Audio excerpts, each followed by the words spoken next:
So to me, I love this shit. I love these leaks. More leaks, please. Leaky faucet. I don't care. To me, there is a higher order of priority here, which is number one, why the fuck are we bombing Yemen? Number two, why are we bombing Yemen without congressional approval? Okay. Number three, is a foreign nation, by the way.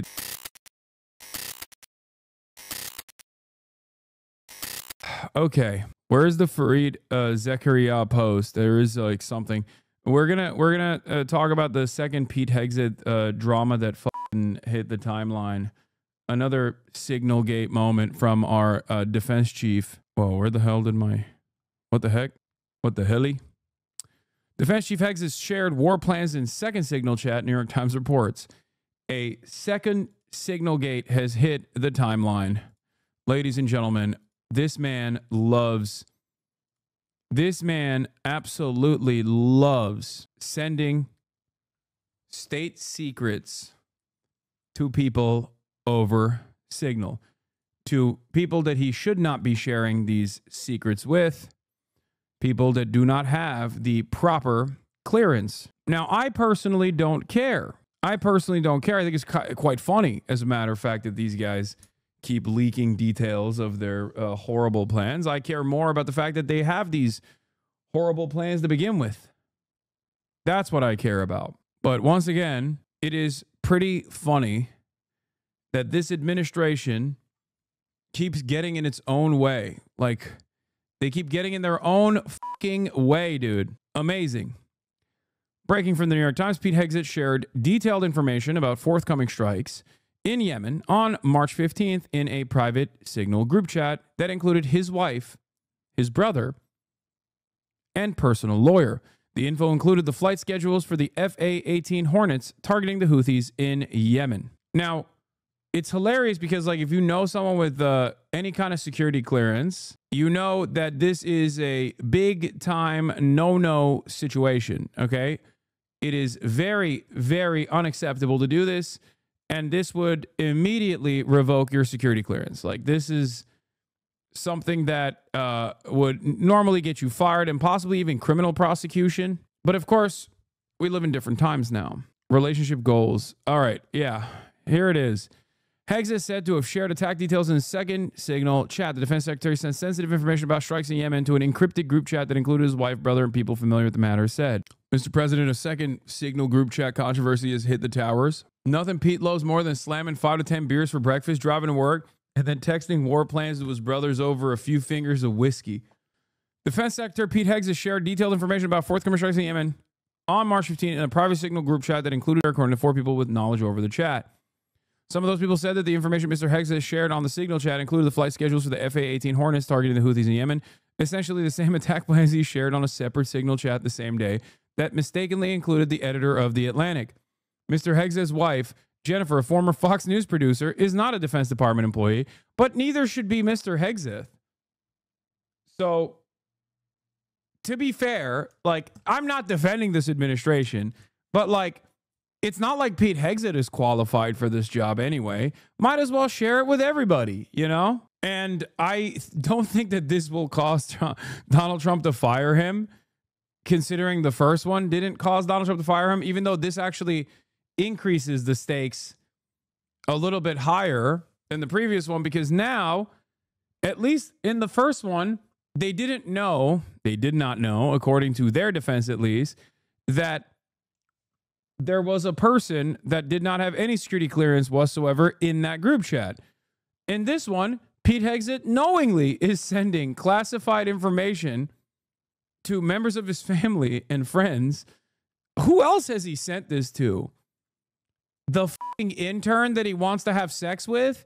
Like, who else has Pete Hegseth sent the Yemen bombing detailed information to? It seems like everybody fucking knew about it, except for us and the Houthis. Just leak it next time in a more appropriate avenue, you know? I matched with him on Hinge and he sent it to me. Kid Rock knew about it. Mr. Hegseth's brother Phil and Tim Parlatore, who continues to serve as personal lawyer, both have jobs in the Pentagon, but it is not clear why either would need to know about the upcoming military strikes aimed at Houthis in Yemen. The previously unreported existence of a second signal chat in which Mr. Hegseth shared highly sensitive military information is the latest in a series of developments that have put his management and judgment under scrutiny. Dog, what do you mean?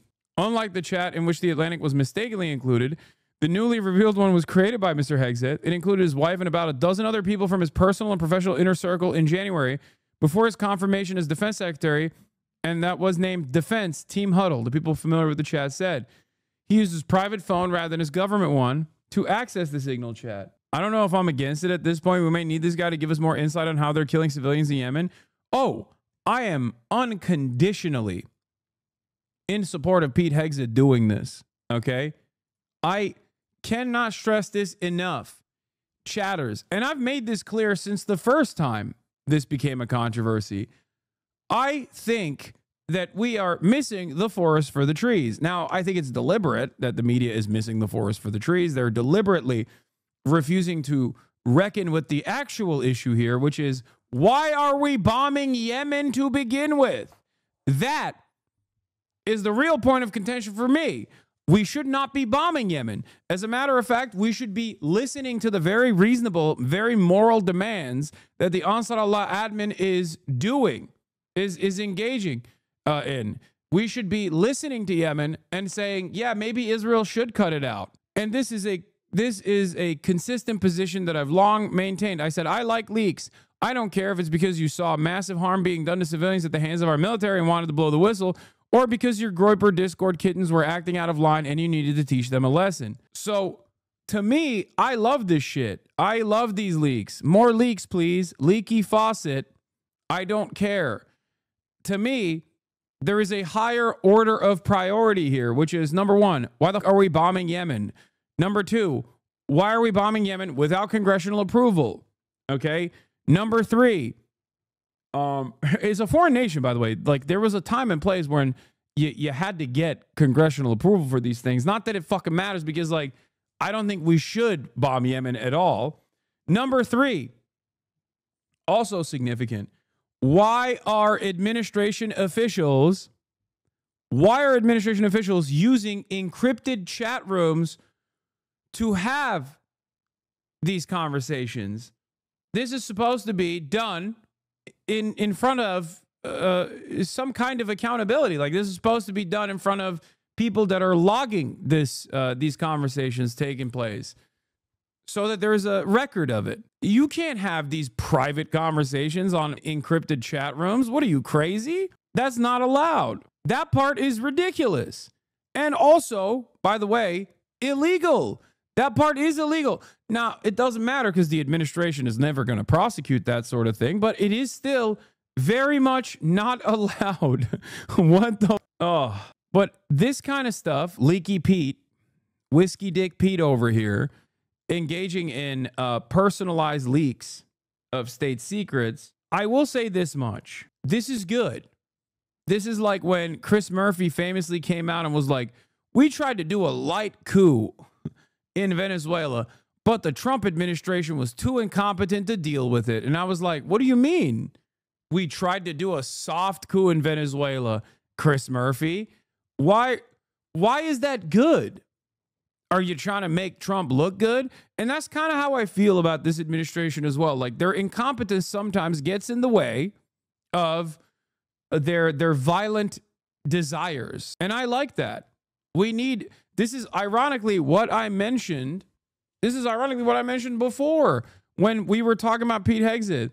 I said, it's not the worst thing that you have an incompetent drunkard moron that is in charge of the Defense Department, because the Defense Department's output is overall very bad.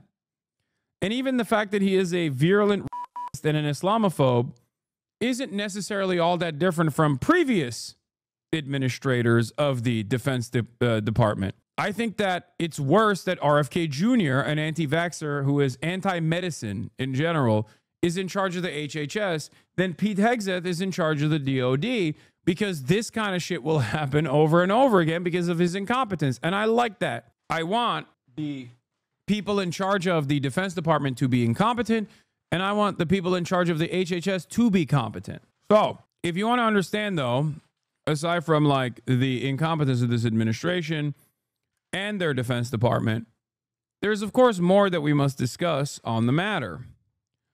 Perhaps more importantly, aside from this kind of shit, is what the American government has been doing. The American government is doing what Israel's been doing in Gaza, but this time to Yemen. I'm going to briefly bring this up. I wasn't going to bring this up today. I was going to save it for Monday, but I guess it bears repeating. Ryan from the show from Dropsite actually covered this. The American government two-tapped a place that they had bombed in Yemen. This is a direct, clear-cut, definitional war crime. Make no mistake. What that means is they blew up a site. They waited for first responders to reach the site, only to explode it once again. Let me see if I can find the, because he did it on TikTok, but I think, no, I'm not going to show the videos. I'm not going to show the videos. Of course, I'm not going to show the videos. Don't be crazy. The videos are gruesome, however. Where is it? I'm sure that there's the Ryan Grimm TikTok is posted on their Dropsite account, right? No? You showed the Nancy Mace thing? What? On Instagram too. Is Twitter the only place where they didn't post this video? Does anyone have it? Sub count pocket watching? Yeah, he is. He is pocket watching. Look at this guy. Not the thermal imaging one. No, Ryan Grimm basically described it on his personal TikTok. Thank you. Kiss me with your best shot. There's a major event in Yemen yesterday that isn't getting enough attention. And that is that the United States claimed credit for the bombing of a major fuel depot. And the U.S.